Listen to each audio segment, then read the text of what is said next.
I am sure ऐसी situation हर surgeon के पास आती है जब वो कोई एक पर्टिकुलर सर्जरी लाइफ में पहली बार इंडिपेंडेंट कर रहा होता है। तो आके पूछते थे, डॉक्टर साहब आप ही करेंगे ना ये सर्जरी, लेकिन पूछते तो थे कि आप ही करेंगे ना, उनके अंदर हो रहा था आप करेंगे क्या।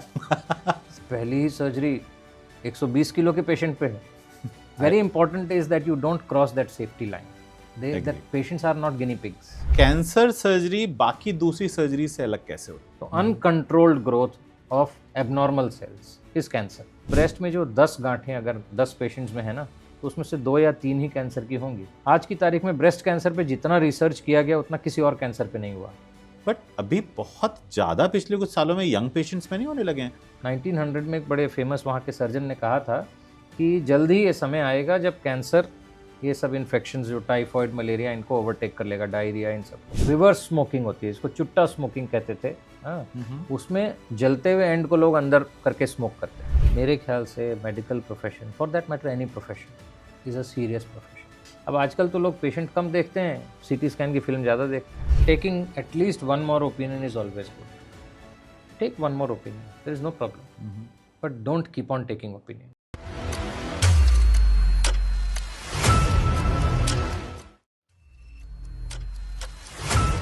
आज के हमारे पहले शो के बहुत स्पेशल गेस्ट हैं जो कैंसर सर्जरी में अगर हम नाम लें तो शायद उनको इंट्रोडक्शन की कोई ज़रूरत नहीं है।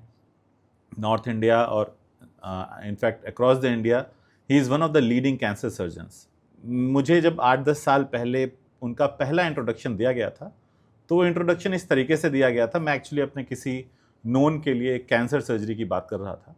तो जो एक सबका डर होता है कि यार बेस्ट पर्सन कौन है, तो he was introduced to me by one of my seniors as one of the most ethical surgeons we know in our age. आज के इस फर्स्ट शो में वेलकम करते हैं डॉक्टर वेदांत काबरा को, जो फोर्टिस हॉस्पिटल गुड़गांव में कैंसर सर्जरी के प्रिंसिपल डायरेक्टर हैं। उनकी अचीवमेंट्स की लिस्ट बहुत लंबी है। आई थिंक हम डिस्कशन के दौरान वो चीज़ें एक एक करके जानेंगे। So welcome doctor Kabra. मैं भी सर्जन हूँ, आप भी सर्जन हैं, तो कुछ चीज़ें हम कॉमन शेयर करते हैं।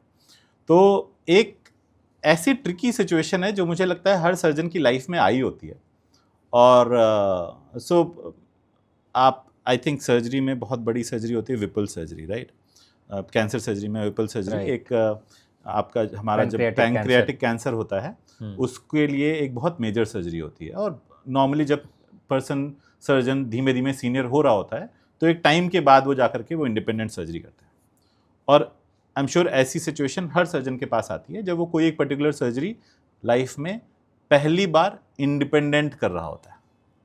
ठीक बात। आपने वो सर्जरी उससे पहली बार हमेशा किसी के साये में की और आप पहली बार उस चीज़ को इंडिपेंडेंट करने जा रहे हैं, और ये एक इलेक्टिव सर्जरी है। ऐसे में पेशेंट से कन्वर्सेशन कैसी होती है? Very correct. देखो, पहली बार आप इंडिपेंडेंटली ज़रूर करने जा रहे हो, लेकिन जो ट्रेनिंग का मॉड्यूल होता है एक अच्छे इंस्टीट्यूट में, वहाँ पे आपने उस सर्जरी को होते हुए देखा, सीनियर मोस्ट को करते हुए देखा, आपके इमीडिएट सीनियर को करते हुए देखा जिस स्टेज पे आप पहुँचने वाले हो, और फिर आप स्वयं उसको करते हो जब आपको लोग गाइड कर रहे हैं, असिस्ट कर रहे हैं। And there comes a stage when you actually do it almost independently even in your training. So ऐसा नहीं है कि आप पहली बार इंडिपेंडेंटली कर रहे हो, आप पहली दफ़ा तो नहीं करो, लेकिन पहली बार आपके ऊपर साया नहीं है कोई जिस पे आप बैंक कर सकते हो कि कुछ प्रॉब्लम हो गई तो बुला लेंगे, बॉस आ जाएंगे। तो it is obviously a very difficult situation. और शायद आपका ये पूछना है कि हम पेशेंट को कन्विंस कैसे कर सकते हैं कि हमने ये सर्जरी पहले की हुई है, हम कर सकते हैं, कि आप पहले पेशेंट नहीं हो जिसमें मैं, मतलब मरीज कभी कभी बोल देता है कि सर आपने पहले तो सीधे पूछ ही लेते हैं आप पहले कितने केस किए हुए हैं। सो इस बारे में एक चीज़ बोलना चाहूँगा। जब मैं प्रैक्टिस के मेरे शुरुआती कुछ सालों में, और शुरुआती नहीं कहूँगा, ऑलमोस्ट प्रैक्टिस चालू करने के 10 साल तक भी, एंड 10 साल का मतलब मैं उस समय ऑलरेडी 40 के पार था, 40-45 तक हो गया था ऑलमोस्ट। तो आके पूछते थे, डॉक्टर साहब आप ही करेंगे ना ये सर्जरी, लेकिन पूछते तो थे कि आप ही करेंगे ना, उनके अंदर हो रहा था आप करेंगे क्या। So because they would see अरे ये तो बड़े यंग सर्जन हैं, और 40-45 की एज में कुछ लोग 40-45 के लगते हैं, कुछ 50-55 के लगते हैं, और कुछ 35 के भी लगते हैं। एज का अंदाज़ा भी नहीं होता है कई बार, तो ये इस तरह से वो पूछते थे, ऐसा नहीं है।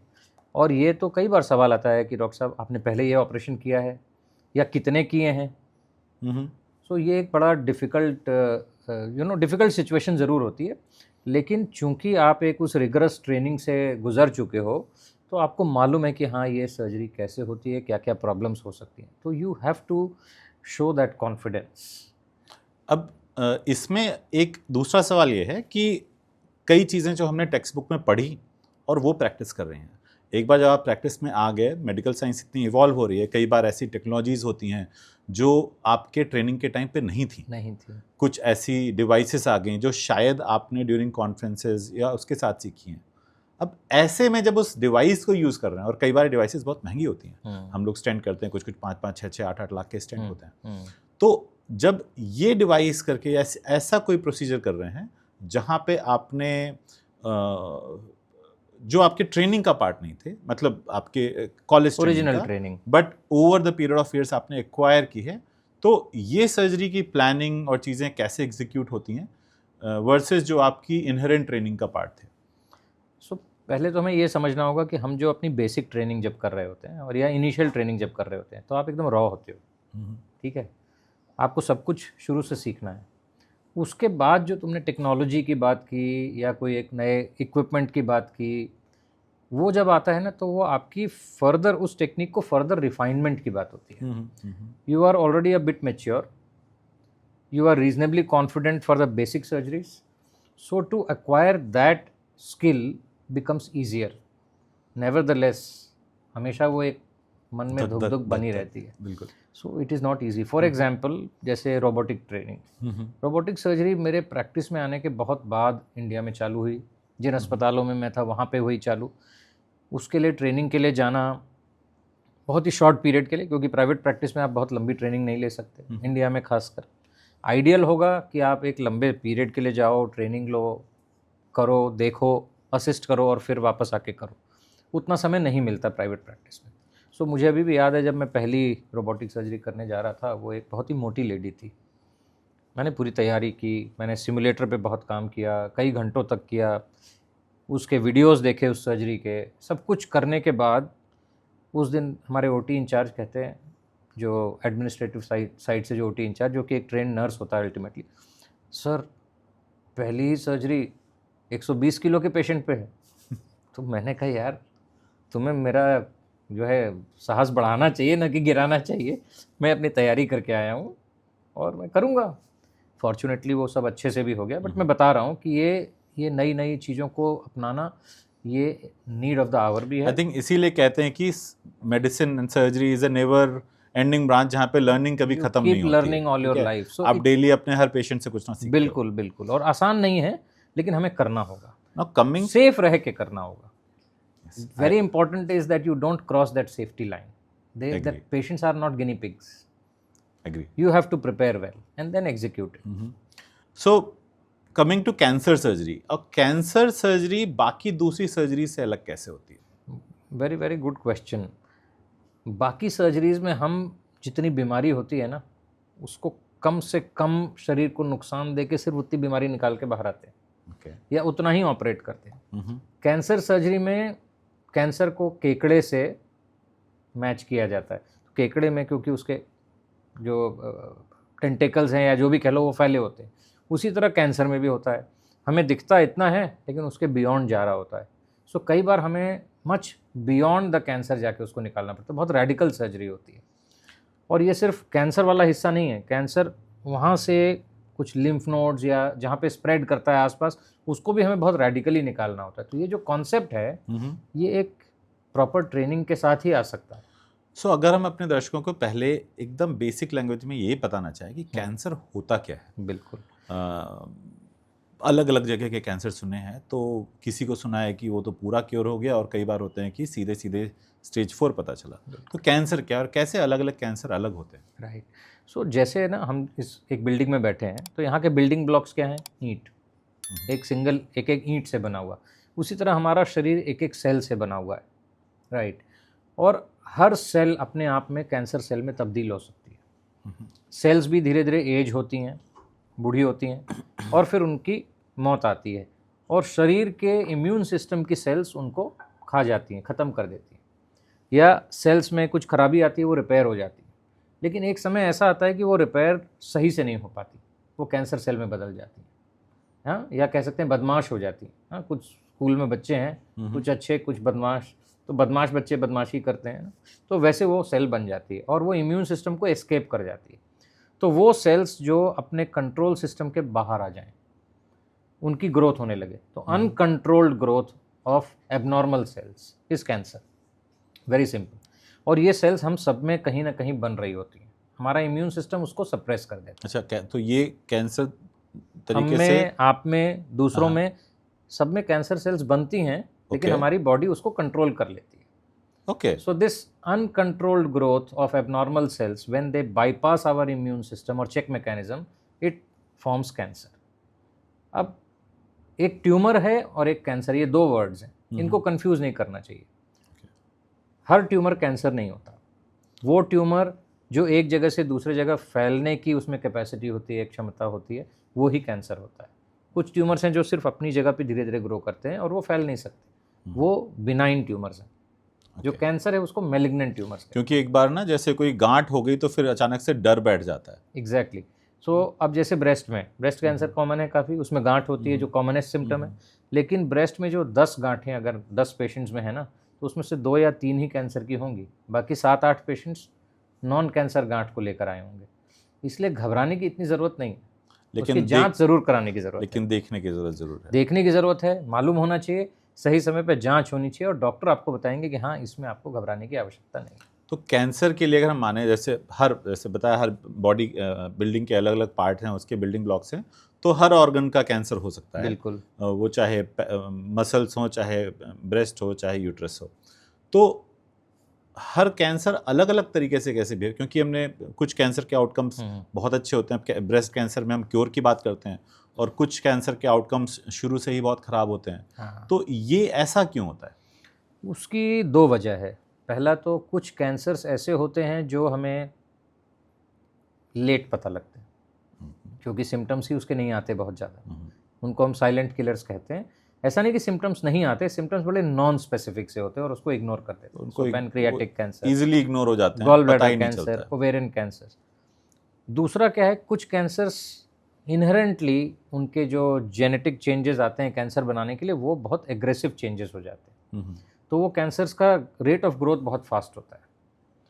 और तीसरी वजह ये है कि कई कैंसर्स जो ज़्यादा कॉमन हैं, जैसे ब्रेस्ट कैंसर, आज की तारीख में ब्रेस्ट कैंसर पे जितना रिसर्च किया गया उतना किसी और कैंसर पे नहीं हुआ, इसलिए उसके हमारे पास ज़्यादा कारगर ट्रीटमेंट भी अवेलेबल है, उसके बारे में हमारी जानकारी भी बहुत डीप में अवेलेबल है। तो उनके जेनेटिक लेवल पे जाके, मॉलिकुलर लेवल पे जाके हम ब्रेस्ट कैंसर के बारे में बहुत कुछ जानते हैं। स्क्रीनिंग प्रोटोकॉल्स वगैरह भी इतने हो गए हैं, स्क्रीनिंग भी है, हाँ। जो हम पैनक्रियाटिक कैंसर के बारे में अब जानना चालू हो रहे हैं।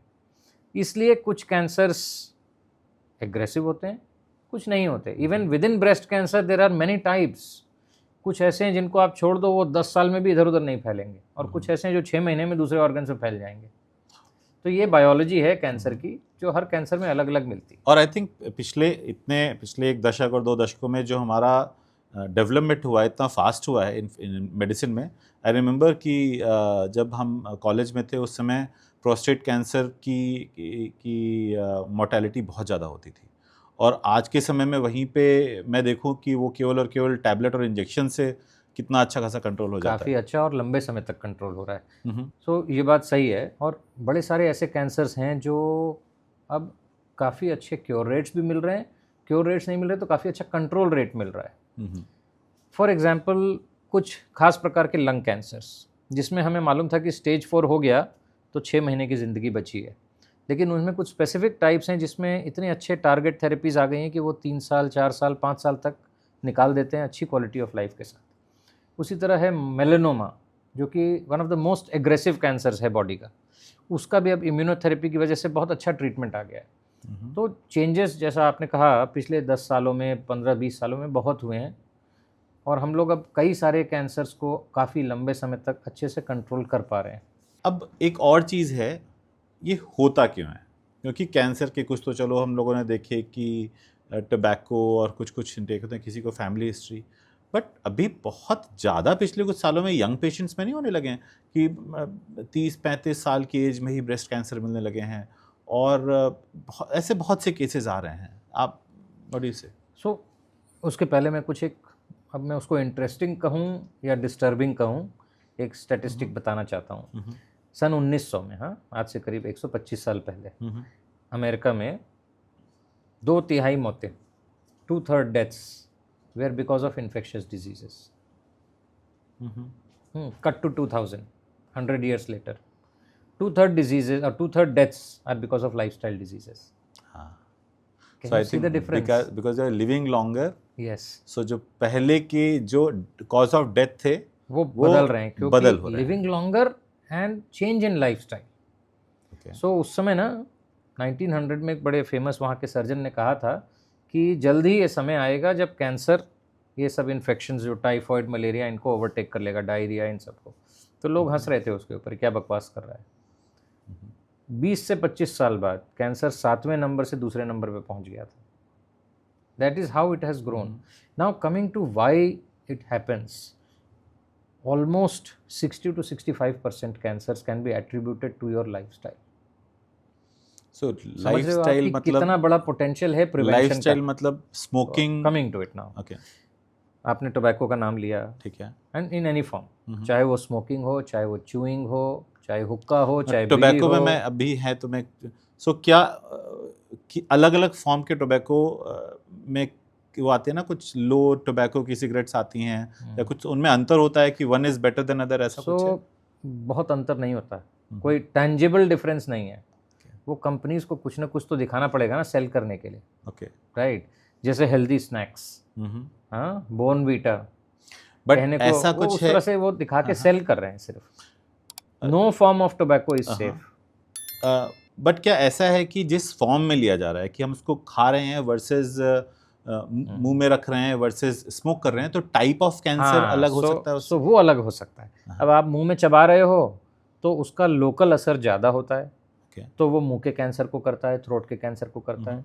जब आप स्मोक कर रहे हो तो और थ्रोट में डीपर या लंग कैंसर या बॉडी के और ऑर्गन्स जैसे bladder, urinary bladder, pancreatic cancer, इन सब में, ब्रेस्ट कैंसर, क्योंकि ये सिस्टम में जा रहा है, अभी ये सिस्टम में जा रहा है, सिस्टम में जाके वहाँ तक पहुँच रहा है। और ये क्या है, लोकल इरिटेशन कर रहा है जो आप च्यूइंग टोबैको है।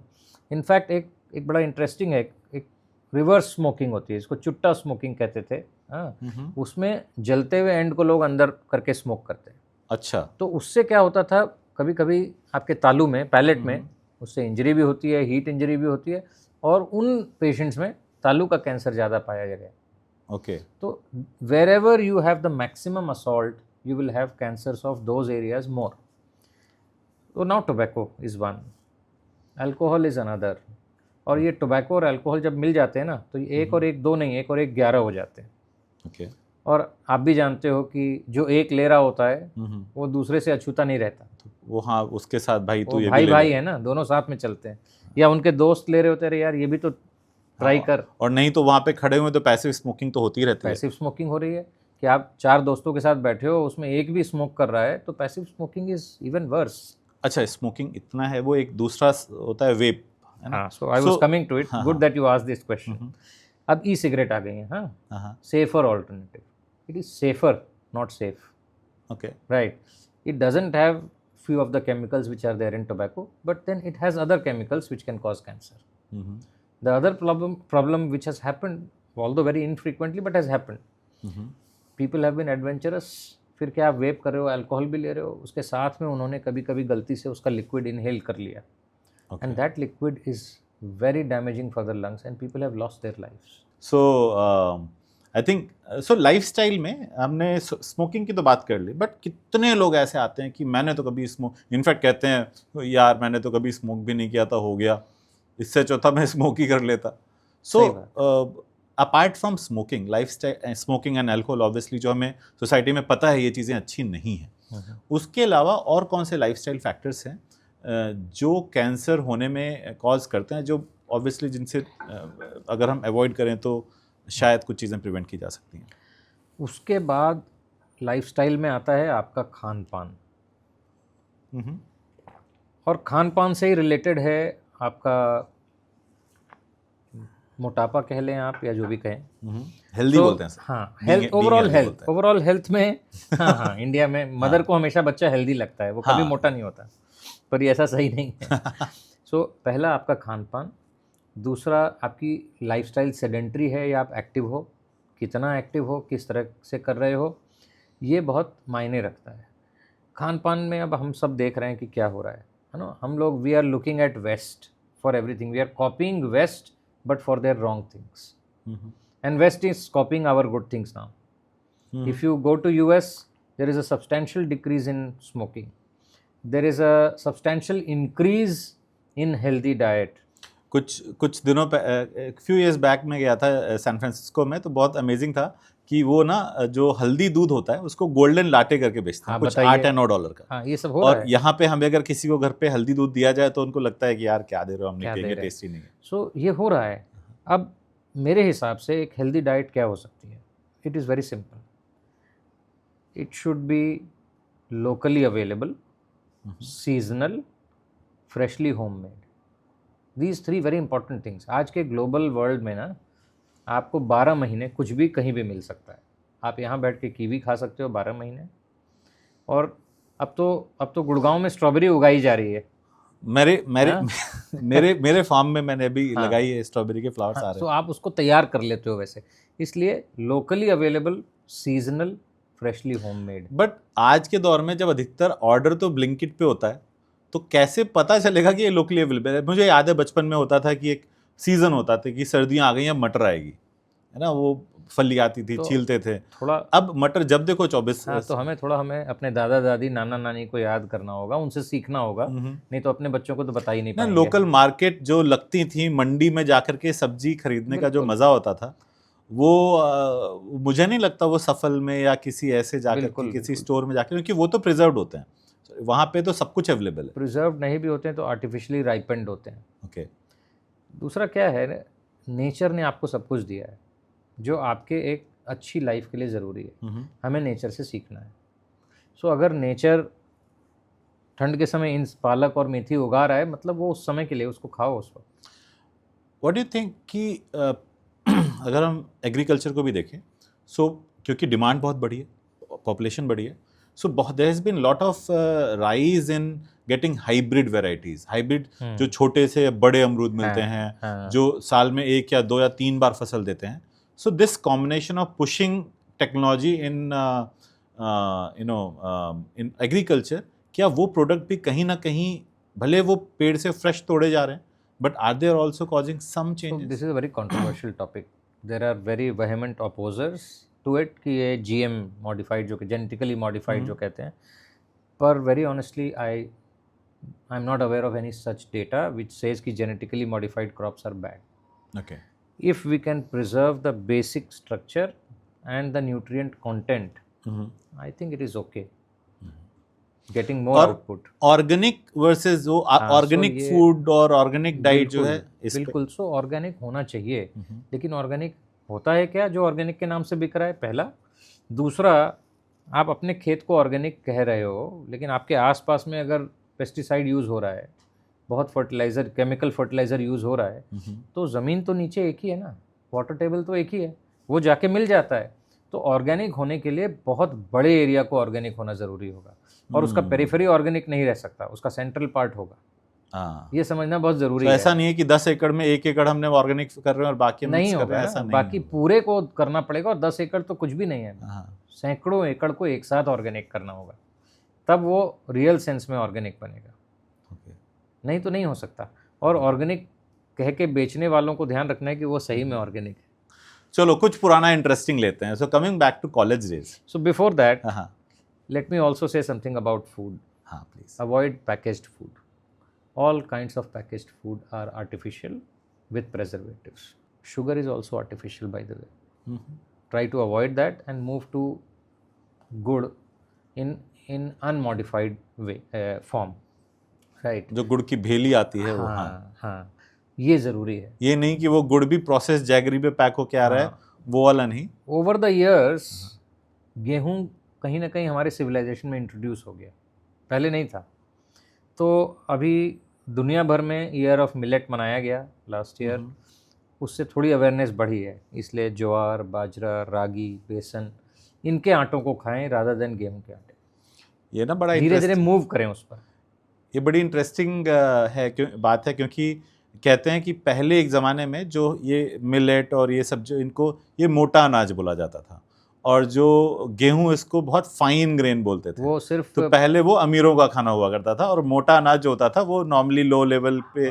और अब सोसाइटी इज बैक। हाँ, और हरियाणा में, हम तो हरियाणा में ना, वहाँ की बात कर रहे हैं, जब जवाई घर आता था तब गेहूं की रोटी बनती थी क्योंकि वो अमीरों का खाना जैसे अमीरों का खाना माना जाता था। डेलिकेसी जैसे आप कभी कभी खा सकते हो, मैं भी पिज्ज़ा खाता हूँ, मैं भी बर्गर खाता हूँ कभी कभी, बाकी समय घर में बाजरे की रोटी बनती थी, ज्वार की रोटी बनती थी। लेकिन पहले तो ये भी है ना कि उस समय आपकी इट्स नॉट ओनली लाइफस्टाइल, उस समय आपकी लाइफस्टाइल का पार्ट जो फिजिकल एक्टिविटीज़ की आपकी डे टू डे, अभी हम 10,000 स्टेप्स बहुत बड़ी चीज़ मानते हैं, है ना, स्टेप्स पे आ गए हम लोग। एक्सरसाइज से हटके हम लोग की लाइफस्टाइल स्टेप्स काउंट करने पे आ गई है। वो भी एक ऑब्सेशन हो गया है ना, वो भी एक ऑब्सेशन हो गया है कि हम करके रहेंगे। लेकिन उस जमाने में जो कहते थे कि हम 20-25 रोटी खाते हैं, तो वो उतनी रूटीन एक्सरसाइज भी करते थे, क्योंकि वो सारा काम पैदल कर रहे होते थे, गाड़ियाँ स्कूटर थोड़ी थी। खेत जाना है वो 3-4 किलोमीटर दूर है, तो गए 4 किलोमीटर, आए 4 किलोमीटर, 8 तो वैसे ही हो गया। फिर वहाँ पे खुद काम किया उन्होंने। तो मेरे दादाजी का एग्जाम्पल देता हूँ, he passed away at the age of 87 and until almost the end he used to have ghee every day. दूध में 2-4 चम्मच घी डाल के पीते थे वो। अब लोग कहते हैं अरे घी पी रहे हो, घी खा रहे हो। सही घी होना चाहिए और सही मात्रा में लिया जाना चाहिए, लेकिन वो पचा पाते थे। पहले क्या होता था, वो आप 20-25 रोटी की बात कर रहे हो, तो वो दिन में 1 बार 2 बार खाते थे मुश्किल से, और दिन भर मेहनत करते थे। अभी तो आप मंचिंग हो रही है, और कुछ नहीं तो आपके ऑफिस के ड्रॉअर में कोई एक नमकीन का पैकेट पड़ा होगा, एक बिस्किट का पैकेट पड़ा होगा कि कभी भूख लगे तो खा ले। फिर आपने चाय ली, अरे यार इसके साथ एक बिस्किट भी ले लो, ये सब होने लगा है। उसके बजाय सही चीज़ खाएं, अच्छी चीज़ खाएं। अब घी को लोगों ने घी की बड़ी पिटाई हुई है। जब हम बचपन में थे उसमें अरे घी खराब है, ऐसा है, धीरे धीरे बोला जाने लगा ना दुनिया में। लेकिन आज वापस लोग मान रहे हैं कि देशी घी सबसे अच्छा है। ऑयल्स में कोकोनट ऑयल अच्छा है, सरसों का ऑयल अच्छा है, रिफाइंड ऑयल्स ख़राब है। और रिफाइंड ऑयल्स ने जितना नुकसान किया है उतना हमें नहीं लगता कि किसी भी फैटी आइटम ने किया होगा नुकसान हमारा। तो उन सब से दूर रहना ज़रूरी है। How important is mental stress causing cancer? So can it actually, if you think about cancer, can it cause you cancer? That's another part of lifestyle, right?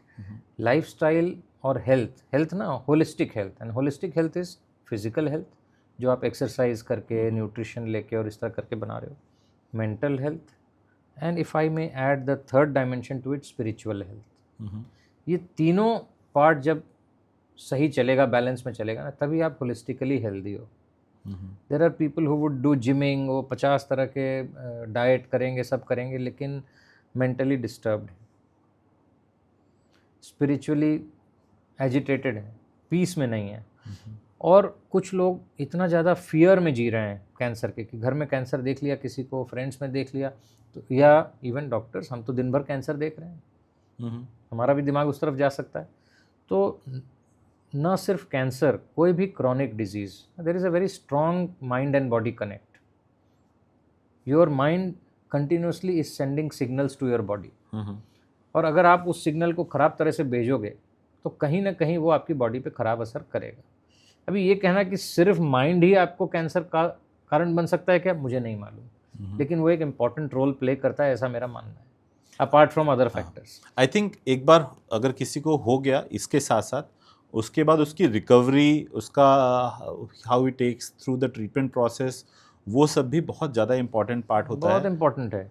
मैं ऑलमोस्ट सारे पेशेंट्स को विदाउट फेल बोलना चाहता हूँ, कभी कभी रह जाता है, भूल जाता हूँ, कि जो मैं ट्रीटमेंट करूँगा या जो मैं और मेरे साथी ट्रीटमेंट करेंगे वो एक पार्ट ऑफ ट्रीटमेंट है। Equally important other part of treatment is in your hands, how you take it, how strong you are, and what is your support system, and by which I mean how strong your mind is, how peaceful your mind is, It is very important, and it is proven scientifically now that yoga and meditation improve your immunity. Mm-hmm. Somebody having better immunity will have better control I of think cancer. there was some study जहाँ पे वो था कि with regular प्राणायाम वो NK sales पे, natural killer cells पे effect था, उसके बारे में। सो अभी इम्यूनोथेरेपी इतने बड़े रूप में आ गई है कैंसर में। क्या है इम्यूनोथेरेपी? इम्यूनोथेरेपी बेसिकली आपके अपने इम्यून सेल्स को कैंसर सेल्स के अगेंस्ट एक्टिव कर देता है। ठीक है, अब वो आप इम्यूनोथेरेपी से करो, चाहे अपने आप अपनी इम्यूनिटी बढ़ा के करो, या दोनों का कॉम्बिनेशन करो। अगर आप अपने माइंड को स्टेबल रख सकते हो, पॉजिटिव रख सकते हो, it will definitely help in improving your overall health, overall immunity. So I am sure it works in prevention, it works in better recovery, and it helps in treatment. But please don't go with the notion that only that can cure it. There are some standard, very well researched and scientifically proven remedies. They have to be done. Along with it, if you do this, it's a bonus. We have seen early stage cancers recurring very fast in very, very anxious patients. We have seen third stage cancers going on for years together, controlled very well. Sometimes we don't know the reason. Sometimes we actually don't know the full biology of cancer. But I think this also plays a role. You know, मेरे को पूछते हैं लोग कि साहब आप कह रहे हो तंबाकू मत लो, अल्कोहल मत लो, खुशवंत सिंह तो सब करते थे, तो ऑलमोस्ट 100 साल तक जिए। मैंने कहा नहीं करते तो शायद 125 साल तक जी जाते। उसी हेल्थ में हंसमुख आदमी थे। हाँ, वो करते थे लेकिन हंसमुख आदमी थे, दिलखुश आदमी थे, तो उसका फ़र्क तो पड़ता है, डेफिनेटली। एग्री। सो थोड़ा सा अपनी कन्वर्सेशन को वापस मोड़ते हैं, कॉलेज की तरफ जाते हैं। ज़रूर। क्योंकि आई एम श्योर आपने किन ईयर्स में आप MBBS आपने ज्वाइन किया था? मैंने 1990 में मैंने BHU जो देखा है वो 2002 से लेकर के 2010 के बीच में देखा, तो ऑलमोस्ट 10 साल पहले। कैसी थी आपकी पहला तो डिसाइड क्यों किया? क्यों पहले से पता था कि डॉक्टर ही बनना है, या फिर भाई बोला इंजीनियरिंग और डॉक्टर में अक्कड़ बक्कड़ बम्बे वो खेल लो जो हमारे यहाँ होता था? दोनों ही नहीं था। ना इंटरेस्टिंग ना इंजीनियरिंग ना डॉक्टरी। हाँ, सो इसकी भी एक इंटरेस्टिंग स्टोरी है। So my background, my family background is a business background. तो हमारे फैमिली में बहुत दूर दूर तक भी। आप बनारस से हैं? हाँ, बनारस से हूँ मैं, और my father was a business person, और now he still there, but he doesn't take part actively in business, which my brother takes care of. So दादाजी बिजनेस में, उनके भाई लोग सब बिजनेस में। तो नेचुरली फादर ये चाहते थे कि मैं भी आ जाऊं, क्योंकि भाई हर बाप ये चाहता है कि जल्दी से एक हैंड और मिले, तो थोड़ा उनका बर्डन कम हो, और अगर वो कुछ एक्सपैंड करना चाहें तो अच्छे से कर पाएँ। तो शुरू में मैं एक्चुअली उनके साथ ऑफिस जाता था छुट्टियों में, क्लास 8th 9th तक। 10th की छुट्टियों में मेरे मामा जी आए, और मेरे मामा जी भी डॉक्टर बनना चाहते थे, and he was a very good student all through. But somehow उस समय, जिस साल उनको, उस समय तक क्या मार्क्स के बेसिस पे सिलेक्शन होता था, तो जब उनका नंबर था जाने का, तो उसमें उन्होंने कुछ तो रूल्स में चेंज किए और कुछ रिजर्वेशंस कर दिया, कुछ किया, तो he, in spite of being a very good student, he missed out on getting a medical seat. तो कहीं ना कहीं उनके दिमाग में वो एक अरमान तो था। Although he went on to do very well, he went then to IIT to do MTech and did very well academically. तो उन्होंने जो है मेरे अंदर डॉक्टरी का कीड़ा डाला, ये 10वीं के बाद। सो मेरी लाइफ डॉक्टरी की तरफ उस समय झुकी। ऐसा नहीं कि पहले से डॉक्टर या इंजीनियर बनना है, एक्चुअली मैं कॉमर्स की तरफ जा रहा था। In fact my chacha ji who was in a company doing job in Birlas, I spent 1 full vacation with him, going to office with him every day to know various departments of his company. So first half of my day was with him for full 1 month in probably vacation of class 9. So this is how it happened. So फिर BHU? So हाँ, BHU home town थी। मैं actually मेरा selection CBSE में भी हो गया था। फर्स्ट राउंड में मुझे वो कॉलेज नहीं मिल रहा था जो मेरी फर्स्ट चॉइस थी, लेकिन सेकंड राउंड में मिल जाता। तो मैं दिल्ली आया था अपने चॉइस डालने के लिए कि भाई सेकंड राउंड में हमें ये कंसिडर किया जाए। जिस दिन मुझे CBSE के ऑफिस में जाना था, उसके एक दिन पहले शाम को, मैं दिल्ली आ चुका हूँ, शाम को BHU का रिज़ल्ट आ गया। अब मेरी माताजी का फ़ोन आया कि कोई ज़रूरत नहीं कहीं जाने की, घर आ जाओ। क्योंकि BHU बनारस घर भी था, घर भी है। उस समय मुझे अच्छा नहीं लगा। मैं बोला ये मेरे को उससे ज़्यादा अच्छे कॉलेज का चांस मिल रहा है और मना कर रही हैं, फिर मैं गया नहीं, वापस आ गया बनारस। लेकिन इन retrospect, not only today, even after having spent some time in BHU, I realized that this is a great college, and the kind of teaching that we got was absent in that particular college that I was aiming for otherwise, and even in many other colleges, even in Mumbai where I went later on. So एक तो हमारा छोटा batch था, तो personalise training ज़्यादा थी, हमारे पास training sessions ज़्यादा थे, और क्लिनिकल एक्सपोजर जो बेड साइड एक्सपोजर था वो ज़्यादा था बॉम्बे के और दिल्ली के स्टूडेंट्स के मुकाबले। एग्री, आई थिंक बहुत पास नहीं बट फिर भी लगभग 10 साल के बाद भी जब हम मेडिकल कॉलेज में थे वो चीज़ें मेंटेन थी। आज जब हम लोग ICUs के राउंड देखते हैं और कॉर्पोरेट हॉस्पिटल्स में मेडिसिन देखते हैं, तो कहीं ना कहीं वो पुरानी मेडिसिन को ज़रूर मिस करते हैं, जब NK सिंह सर बैठ करके राउंड लेते थे और सही बोल हिस्ट्री प्रेजेंटेशन और एग्जामिनेशन हुआ करते थे। मेरा एक बैचमेट है डॉक्टर अर्पित जरीवाला, अभी वो स्कॉटलैंड में है और वो भी बनारसी। तो उसकी रैगिंग शायद मुझसे थोड़ी सी पहले हो चुकी थी, और वो वैसे भी थोड़ा शायद ज़्यादा समझदार था, मैं स्ट्रीट स्मार्ट वर्ड नहीं यूज़ करना चाहता। तो मुझे बोला गया, मेरे सीनियर ने कहा कि इसको आप मारो, झापड़ लगाओ। मैंने कहा यार अपना ही बैचमेट है, क्यों मारना है? तो मैंने एक धीरे से ऐसे लगाया झापड़, तो फिर उसको बोला गया कि अच्छा तुम इसको मार के बताओ अब। उसने ऐसा तगड़ा झन्नाटेदार झापड़ लगाया मुझे, तब जो है समझ में आया कि ऐसे झापड़ मारना होता है। उसके बाद सीनियर ने बोला फिर मारो इसको। इस बार मैं समझ गया, इस बार आपने लगा, हमने कहा लगाना ज़रूरी है, क्योंकि नहीं लगाया तो हमें ऐसे ही लगते रहेंगे। तो ये जो है इस तरह की चीज़ें होती थी। But what do you think कि हाउ गुड, बैड और अगली was the ragging time? It was all in combined. मेरे ख्याल से वो उस तरह की रैगिंग नहीं होनी चाहिए। मैं समझता हूँ रैगिंग ज़रूरी है, बहुत ज़रूरी है, लेकिन उसका जो फिजिकल कंपोनेंट है उसको आपको कम करना चाहिए। There were such good seniors who would do a mental ragging, that I think prepares you better for the world rather than doing a physical ragging. वो क्या है, आपके मन में कुंठा ला सकता है, हाँ, एक इन्फीरियोरिटी कॉम्प्लेक्स ले आता है, या आपको और एग्रेसिव बनाता है और आप अगले साल वही करते हो, उससे एक कदम आगे बढ़ के करते हो। सो रैगिंग का पर्पज़ ये है कि भाई आप एक दूसरे से खुल जाएं, मिल जाएं, समझें, इंट्रोवर्ट न रहें।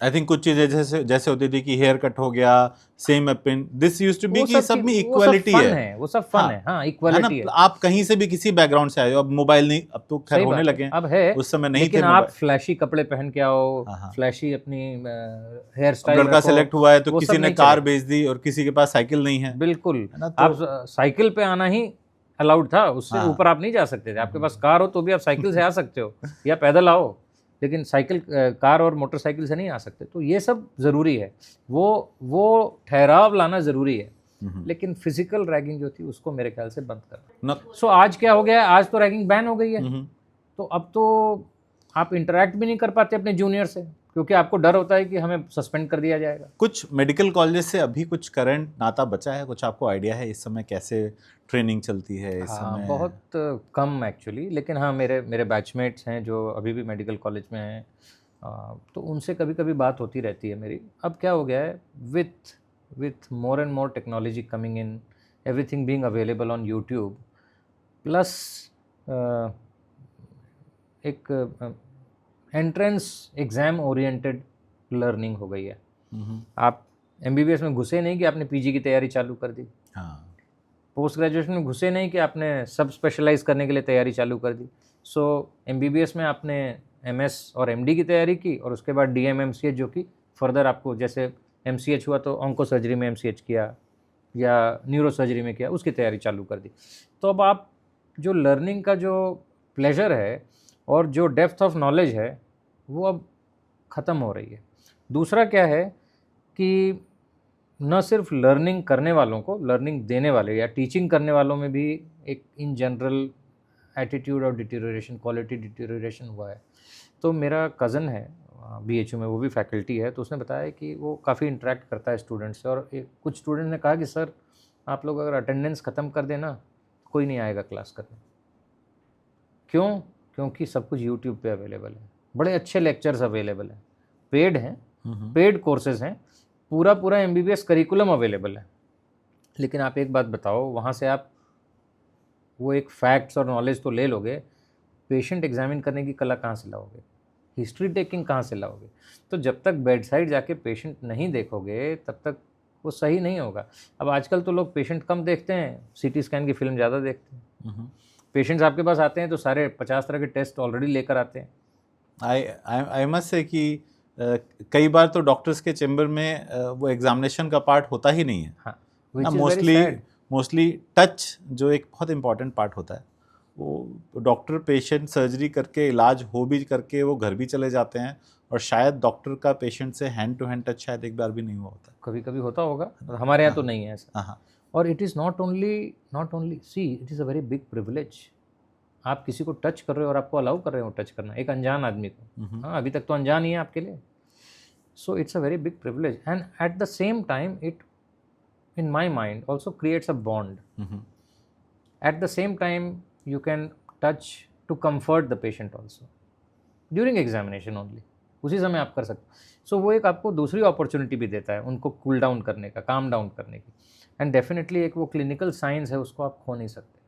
What ever number of investigations you may do, I think एक वो जो क्लिनिकल एप्टीट्यूड है और क्लिनिकल साइंस है उसको तो बनाए रखना ज़रूरी है। कभी ऐसा हुआ है कि पेशेंट आया और इन्वेस्टिगेशन कुछ और कह रही थी और पेशेंट कुछ और कह रहा था? बिल्कुल होता और है। आपने इन्वेस्टिगेशन दोबारा कराई, ऐसा कुछ? बिल्कुल होता है। दोबारा कराने से उसमें हमें सही चीज़ पता लगी, या दोबारा कराने पे भी उसने नहीं बताया लेकिन हमारा हंच कुछ और है और वो निकलता है। सो एक जो क्लिनिकल एक्यूमेन है उसको तो डेवलप करना बहुत ज़रूरी है। एक मैंने भी एक्चुअली नोटिस किया है कि कई बार अब हम टर्शरी हॉस्पिटल में, सुपर स्पेशलिटी हॉस्पिटल में बैठे होते हैं तो पेशेंट कई बार एक प्रॉपर रिपोर्ट्स के साथ आता है जो हमारी बेसिक ट्रेनिंग के अगेंस्ट था। वी स्टार्ट फ्रॉम अ बायस, हो सकता है इसको प्रॉब्लम ये नहीं, इसको प्रॉब्लम दूसरी रही हो। It becomes very difficult nowadays कि इन्वेस्टिगेशन एंड जो ट्रीटमेंट डायरेक्टेड कि हम तो ये ट्रीटमेंट कराने जा रहे हैं। हाँ, तो ये एक पूरा का पूरा सिनेरियो चेंज हो चुका है। वो इसीलिए ज़रूरी है कि जो बेसिक हिस्ट्री टेकिंग है उसको हम इंटैक्ट रखें, क्योंकि वहाँ से आपको कहीं ना कहीं कई सारे क्लू मिल जाते हैं। दूसरा मैं जो ये कहना चाहूँगा कि हम ना कॉलेज लाइफ में आने के बाद सडन फ्रीडम मिलती है, घर से बाहर निकले, बहुत फ्रीडम मिली, मस्ती करना है, कॉलेज लाइफ तो मस्ती के लिए है, अरे यार बहुत पढ़ाई बाद में हो जाएगी। मेरे ख्याल से medical profession, for that matter any profession, is a serious profession and we have to do at least that prime duty of gaining good knowledge. मस्ती करो, आप मस्ती करने की बहुत अपॉर्चुनिटी होती है, लेकिन सिर्फ मस्ती में नहीं लगे रहना चाहिए। और मैं क्यों कह रहा हूँ, क्योंकि उस समय की जो चीज़ें सीखी हुई हैं ना वो मुझे आज भी काम आती हैं। And you get respect from your colleagues because they don't expect you as a surgeon to know so much about medicine. Agree. And not that I'm studying, I'm reading about medicine so much, but there is some residual knowledge. वहाँ Hutchison के कुछ कुछ pointers ऐसी होते चीज़ें, हैं, Hutchison S हो, दास के लिखे हैरिसन हुए हो, कुछ जो भी हो, जो मेडिसिन के बेसिक कॉन्सेप्ट्स हैं ना वो आपको आपकी प्रैक्टिस में मदद करेंगे ही करेंगे। एग्री, कहीं ना कहीं ज़रूर करेंगे। आपके पेशेंट में कुछ गलत होने से रुक जाएगा, कुछ सही ज़्यादा अच्छे से कर पाओगे और कुछ फाइनर पॉइंट्स आप गेन कर पाओगे, इसमें कोई डाउट नहीं मेरे मन में। सो अगर आज कोई एक MS फर्स्ट ईयर के लड़के को, जो स्टूडेंट को जो इस समय जस्ट इस साल एंट्री किया है, अगर वो चाहता है कि he wants to become Vedant Kabra, he wants to become onco surgeon बनना चाहते हैं, बहुत अच्छा, तो क्या मैसेज है आपका?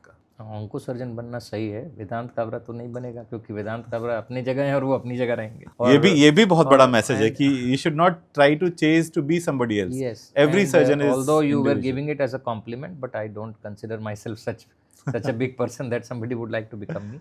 Yes, of course there are inspiring things in everybody, and I hope I have few of them. So for a young surgeon, you want to become an onco surgeon, for a surgeon only, be prepared for a long haul. क्योंकि आज की तारीख में जिस तरह से overall demand है या रिक्वायरमेंट है, आप सिर्फ जनरल सर्जरी करके रुक नहीं सकते। You have to specialize somewhere.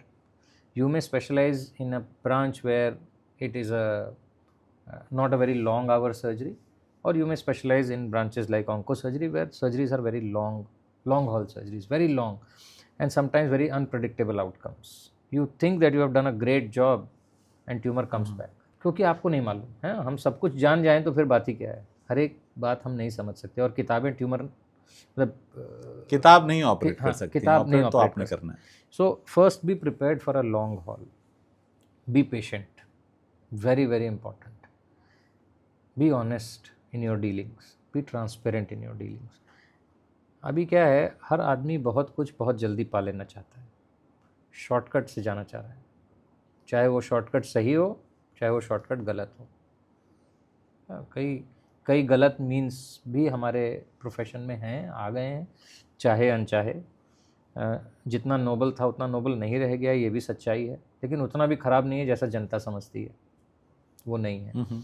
सो सही तरीके से प्रैक्टिस करें, स्लो एंड स्टडी राइज होगी, लेकिन राइज होगी, सक्सेस मिलेगी, इसमें कोई डाउट है ही नहीं। शॉर्टकट्स को अवॉइड करना पड़ेगा। और ये मैं ना बिना मांगे भी कई बार, अगर अपने कॉलेज से कोई आया हुआ है तो उसको ये सलाह दे देता हूँ। वो क्या सोचते हैं, क्या कहते हैं, वो उसकी मुझे परवाह नहीं है, लेकिन मैं कहता ही हूँ। मेरे my mentor used to say that कि मेडिसिन में जो पैसा है, पैसा मेडिसिन का बाई प्रोडक्ट है। जब तक आप इसको याद रखेंगे पैसा है, बहुत है, लेकिन जब तक आप इसको बाई प्रोडक्ट समझेंगे तब तक पैसा भी रहेगा और सब कुछ अच्छा चलता रहेगा। आप रात में सो पाएंगे ढंग से। जहाँ से आप जिस दिन आपने उसको प्राइमरी प्रोडक्ट समझना शुरू किया, उस दिन से दिक्कत शुरू होगी। बिल्कुल। आज हम ब्रेस्ट कैंसर की बात कर रहे थे, तो मैं डॉक्टर काबरा आपसे रिक्वेस्ट करूंगा कि हम ब्रेस्ट कैंसर में जो भी 1 या 2 सर्जरी होती हैं, उनके नाम, उनके बारे में पॉसिबली अगर कंसेंट ली जाए तो इन पॉइंटर्स में क्या क्या चीज़ें दर्शकों को समझनी चाहिए कि अगर किसी को ज़रूरत पड़े तो उस चीज़ों के बारे में डिस्कस किया जा सके। हालांकि आपने कहा कि 1 या 2 सर्जरीज हैं, ऐसा नहीं है, उससे ज़्यादा हैं, उसके परम्यूटेशन कॉम्बिनेशन से, लेकिन मोटे मोटे तौर पे 2 तरह की हो सकती हैं। एक है कि हमने ब्रेस्ट को बचा के सर्जरी की, सिर्फ ट्यूमर और उसके आसपास के हिस्से को निकाला, और एक ही पूरे ब्रेस्ट को निकाला, ये ब्रेस्ट का हिस्सा है। दूसरा, ब्रेस्ट कैंसर की जो उसका जो फैलाव होता है वो पहली बार आपके बगल में जाता है, आर्म पिट की तरफ जाता है, तो वहाँ के लिम्फ नोड्स को भी हमें निकालना पड़ता है। लेकिन हर पेशेंट में उसको सारों को निकालने की ज़रूरत नहीं है, तो उसकी भी एक्सटेंट ऑफ सर्जरी अलग अलग होती है कि सारे नोड्स निकालें, जिसको हम कहते हैं एक्सिलरी डिसेक्शन, पूरा निकल गया एक्सिला या आर्म पिट। और एक होता है सेंटिनल नोड बायोप्सी। सेंटिनल मतलब संतरी, तो वो जैसे संतरी आपके दरवाजे पे खड़ा है, आपको नहीं घुसने देता, गार्ड। उसी तरह सेंटिनल नोड वो नोड है जो कैंसर को पहले वहीं आएगा, कैंसर की सेल्स वहाँ से सबसे पहले वहीं जाएंगी, उसके बाद ही आगे जाएंगी। तो अगर हम किसी तरह आइडेंटिफाई कर सकें कि कौन से नोड्स हैं, चाहे वो 1 हो, 2, 4, 5, 6 भी होते, कभी अमूमन 2 से 3 होते हैं, उन नोड्स को हम अगर आइडेंटिफाई कर पाएँ और टेस्ट कर पाएँ कि इसमें कैंसर नहीं गया, तो आगे के नोड्स को निकालने की ज़रूरत नहीं है, और उसको नहीं निकाला तो साइड इफ़ेक्ट्स भी कम होंगे। तो ये, और इसके वेरियस कॉम्बिनेशंस होंगे। फिर क्या होता है कि जब ब्रेस्ट को बचा के किया, हिस्सा बहुत बड़ा निकल गया, तो ब्रेस्ट का शेप और साइज़ बिगड़ जाएगा, तो आपको उसमें प्लास्टिक सर्जरी ऐड करनी पड़ती है शेप देने के लिए। पूरा ब्रेस्ट निकाला, उसको हम रिकन्स्ट्रक्ट करना चाहते हैं तो प्लास्टिक सर्जरी ऐड होगी। तो हर एक कॉम्बिनेशन की एक कंसेंट अलग अलग होगी। लेकिन नॉर्मल तौर पे अगर पेशेंट को बताना है, जो हम लोग बताते हैं, वो कॉमन कॉम्प्लिकेशंस तो बताते ही हैं, जो सारे सर्जरीज़ में कॉमन है। इन्फेक्शन है, ब्लीडिंग है, हीलिंग प्रॉब्लम्स है, इंजरी उन स्ट्रक्चर्स को जिनको हम बचाना चाहते हैं, लेकिन कभी कभी उसकी एनाटॉमी डिफरेंट होती है, कभी कभी कैंसर उसको चिपका के रखा होता है, तो वो, या कभी कभी इन जनरल गलती भी हो जाती है इंसान से। ऐसा नहीं कि आप 1000 सर्जरी में 1000 बार एकदम सही कर रहे हो, कभी कभी गलती से भी हो जाता है। तो ये इंजरीज़ हैं। फिर आप स्पेसिफिक अगर आप आओ उस सर्जरी पे, तो अगर जो एक्सिला की सर्जरी है, चूँकि वो शोल्डर के एकदम पास में है, और जब भी हीलिंग होती है ना, हीलिंग होती है तो एक फाइब्रोसिस करके एक चीज़ होती है। जैसे स्किन में स्कार आया तो वो स्कार स्किन के जैसा स्मूथ नहीं रहता, थोड़ा हार्ड हो जाता है। उसी तरह अंदर की हीलिंग भी उसको थोड़ा सा हार्ड और खिंचाव को बढ़ाती है। तो अगर शोल्डर फिजियोथेरेपी अच्छे से नहीं की गई तो उसमें प्रॉब्लम आ सकती है, शोल्डर फंक्शन में प्रॉब्लम आ सकती है। कुछ एक एरिया है जो सुन्न हो जाते हैं, तो अगर सुनापन है स्किन में, तो ये सब हमें बताना पड़ता है पेशेंट्स को। कभी कभी हम लोग ब्रेस्ट की पूरी स्किन और निपल को बचा के अंदर का हिस्सा निकाल देते, तो बाहर का एनवेलप बचा रहता है और अंदर हम उसको अपने टिश्यूज से या आर्टिफिशियल इम्प्लांट से फिलअप करते हैं। उस केस में पेशेंट को लगेगा कि अरे मेरा ब्रेस्ट पूरा बचा हुआ है, देखने में बचा हुआ है लेकिन निपल का सेंसेशन नहीं है, which is a very important part for her during intimate times, right, but वो नहीं रहता। तो ये इन सब चीज़ों की जानकारी देना बहुत ज़रूरी है। तो अगर किसी पेशेंट को किसी प्रोसीजर के बारे में पूछना है तो उनको 2-3 चीज़ों का ध्यान रखना चाहिए। पहला कि अगर आप एक ही चीज़ के 2 अलग-अलग प्रोसीजर बता रहे हो तो क्या वो बराबर हैं? मेरे केस में जैसे क्या उस पेशेंट में हमने पूरा रिमूव किया और ब्रेस्ट बचाया तो कैंसर का आउटकम बराबर होगा? अगर है तभी हम दोनों ऑफ़र कर सकते हैं। ओके। दूसरा, इस प्रोसीजर के क्या-क्या कॉम्प्लिकेशंस हो सकते हैं? तीसरा, आपकी स्पेसिफिक लाइफ़स्टाइल के मुताबिक कि आप क्या कर रहे हो, आपका प्रोफेशनल जीवन क्या है, उसमें इसका क्या असर आएगा।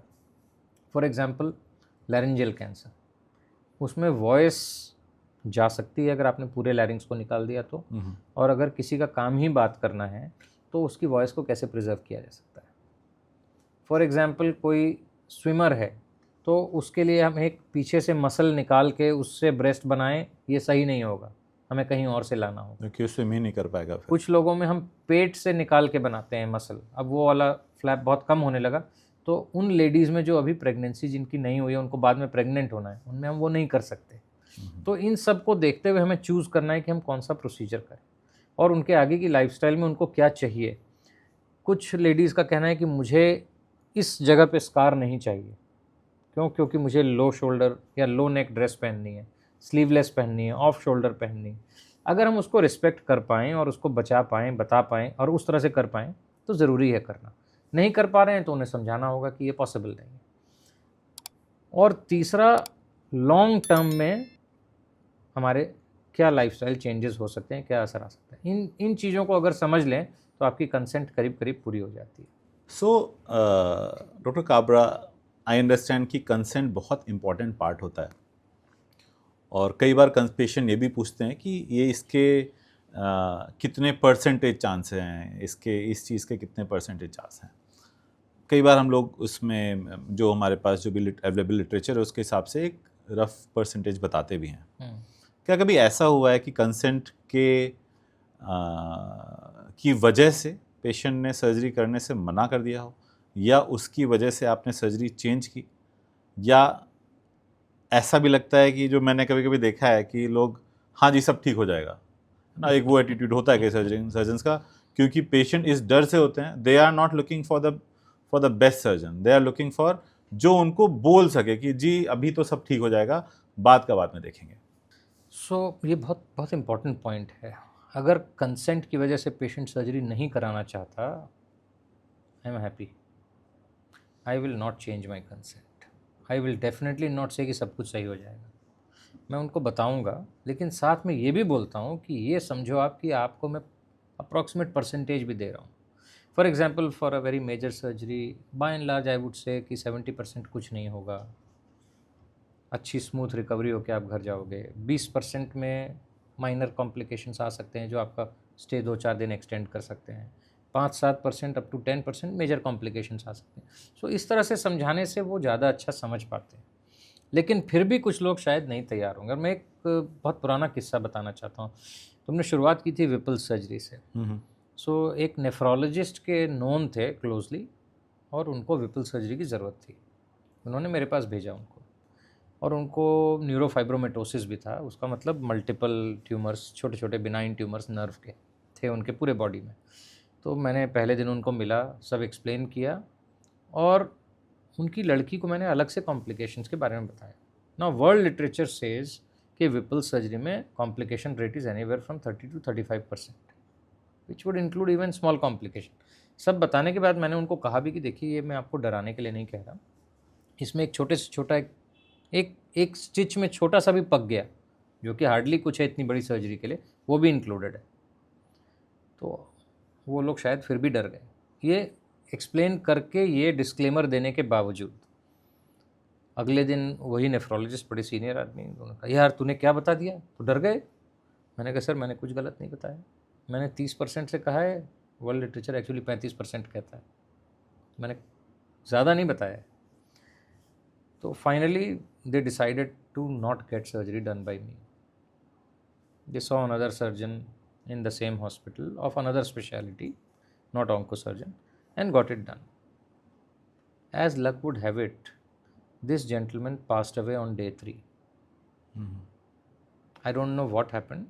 I really did not go into those details because he was operated by somebody else. And then the patient's family again went to the same doctor जिन्होंने भेजा था। बोले डोंट यू थिंक इनको ऑन्कोसर्जन को ऑपरेट करना चाहिए था?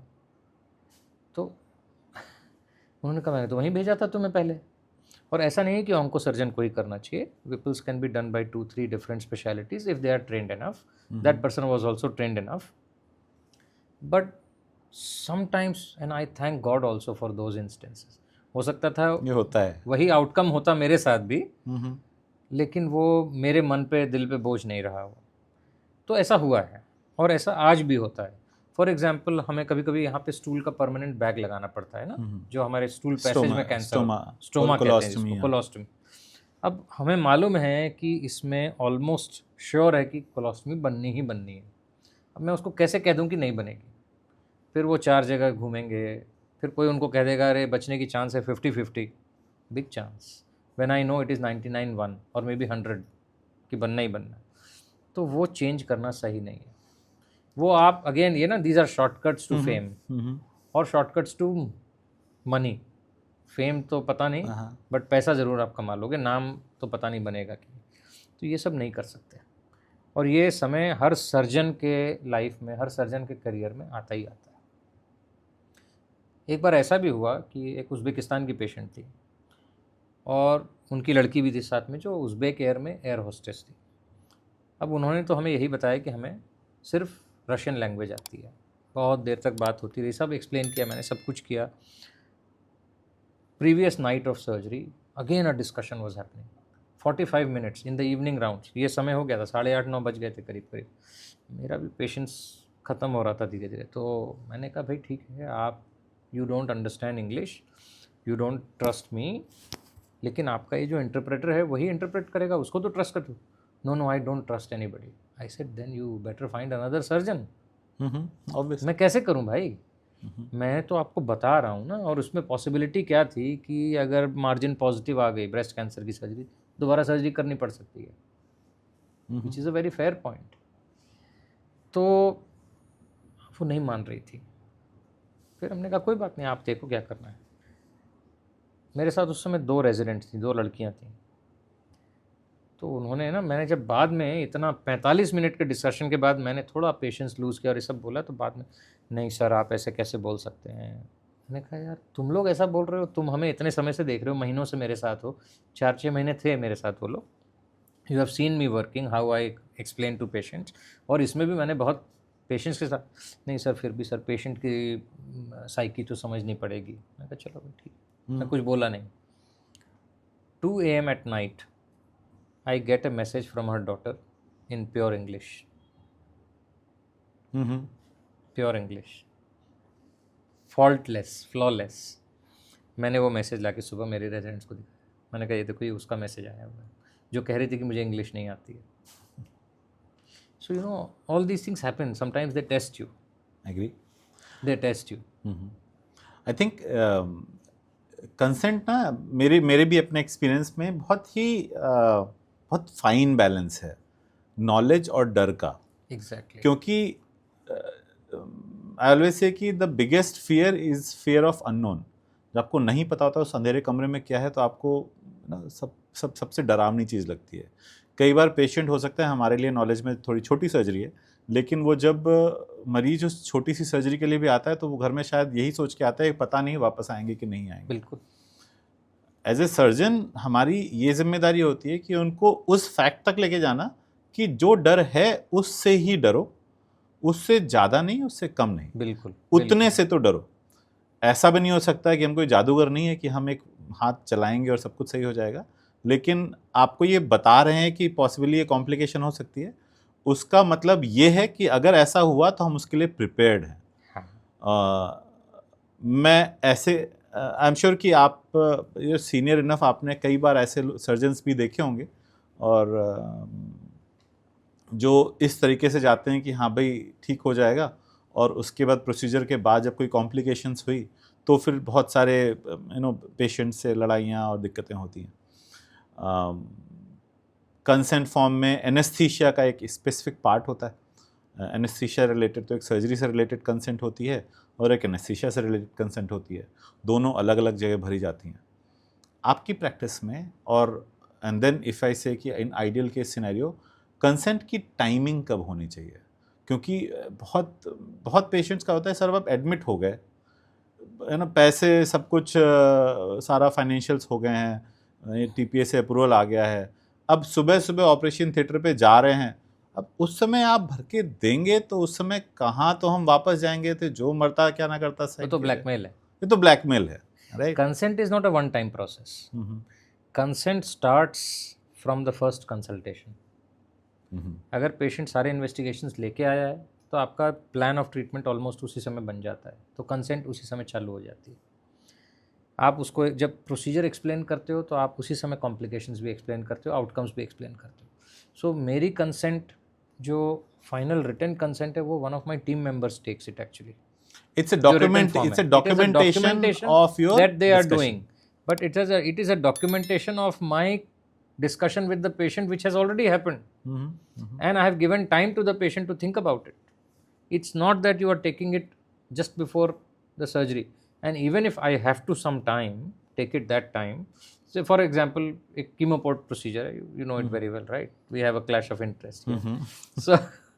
so if the वो डॉक्टर बोलेंगे यार इसका कीमोपोर्ट डालना है, सब ठीक है मैंने देख लिया, फिर भी मुझे पेशेंट से तो बात करनी है, हो सकता है मैं सुबह ही जाके बात करूं, हो सकता है वो उस समय मना कर दे, so I will give them time. आप देखो, आप बताओ, that much of time and freedom we have to give. We can not say कि अब आप आ गए हो तो अब तो सर्जरी होनी ही है। सो दर्शकों आपके लिए और एक बहुत चीज़, सॉरी मैं इंटरप्ट कर रहा हूँ, so my boss in Singapore national cancer centre, professor London उई, ही यूज्ड टू से, Vedant, the more time you spend in pre-op, the less time you will need to spend in post-op explaining the patient. Very important statement. Yes, agree. So जैसे हम इस conversation के and की तरफ बढ़ रहे हैं, तो एक बहुत इम्पॉर्टेंट क्वेश्चन जिसको शायद ओपनली बहुत कम पूछते हैं, कि एक आम आदमी अगर सपोज उसे कैंसर होता है और वो उस जगह पे जहाँ पे उसके पास 5 कैंसर सर्जन मौजूद हैं, वो कैसे जज करे कि किस सर्जन को दिखाया जाए? उसका किसी से कोई बायस नहीं है, किसी को नहीं जानता है, वो किसके पास जाए कि भाई ये मुझे बेहतर ट्रीटमेंट दे देंगे, ये कैसे जज किया? ये इस क्वेश्चन का पहला पार्ट है, दूसरे पे मैं इसके बाद आऊँगा। सो बड़ा डिफिकल्ट है आजकल ना, कोई भी पेशेंट ऐसा नहीं होता जिसको किसी के बारे में कोई जानकारी नहीं है, कहीं ना कहीं से कोई रेफरेंस होता है, चाहे उसके फैमिली फिजिशियन ने बताया हो, या फर्स्ट कांटेक्ट फिजिशियन ने बताया हो, या उनके फैमिली और फ्रेंड्स ने बताया हो। और एक बार हमारी इंडियन सोसाइटी में ना सोशल नेटवर्क तो बड़ा स्ट्रॉन्ग सलाह तो देते हैं, पता लग गया तो अरे फलाने बड़े अच्छे हैं, फलाने, तो ultimately they will and up taking opinion from all 5 may be, or at least 2 or 3, and taking at least one more opinion is always good. There are 2 reasons. One, the second person may give you a different perspective. Second, if they also tell the same plan of treatment, your trust in the first person increases and remains intact, or remains intact at least, because that is very important. Then you can focus on other factors कि घर के पास कौन सा है, financially कौन सा better है, कैसे करना है। हाँ, तो लॉजिस्टिक, ऑब्वियसली आपको लॉजिस्टिक देखना है कि हमारे पास कौन है, क्या है, comfort with the person and comfort with the place. So comfort with the person and comfort with the place in that order. Obviously the person you should feel comfortable with, कि ये सही हैं, सही बता रहे हैं। उसको कैसे जज करना है ये तो बड़ा मुश्किल है बता पाना। हाँ, आप अपने स्पाउस को या अपने पार्टनर को बहुत सालों के बाद भी पूरी तरह नहीं समझ पाते तो ये एक अनुभव है, धीरे धीरे लाइफ आपको सिखाएगी कि सामने वाला कितना सही और जेन्युइनली बोल रहा है। वो गलत भी हो सकता है, सही भी हो सकता है। This is very personal and it's a very very personal decision, but you should feel comfortable with the person and the place.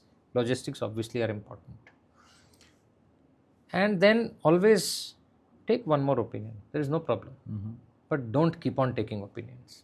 Agree, patients आते हैं कई बार 4 ओपिनियन हो चुका है फिर क्योंकि उसके बाद वो कंफ्यूज हो जाते हैं। क्योंकि वो ना कंफ्यूज भी नहीं हो रहे हैं, वो कुछ और सुनना चाह रहे हैं जो सही नहीं है। हाँ, तो मैं फिर उनको यही कहता हूँ, मैंने कहा देखिए आप मुझसे इसलिए पूछने आए थे कि ये स्टोमा ना बनाओ, लेकिन मैं ये कह रहा हूँ कि आप और 100 लोगों के पास जाएंगे तो सब यही कहेंगे। अब मेरा रिक्वेस्ट है कि अब आप इनमें से कोई एक जगह चुनो और जाओ ट्रीटमेंट चालू करो।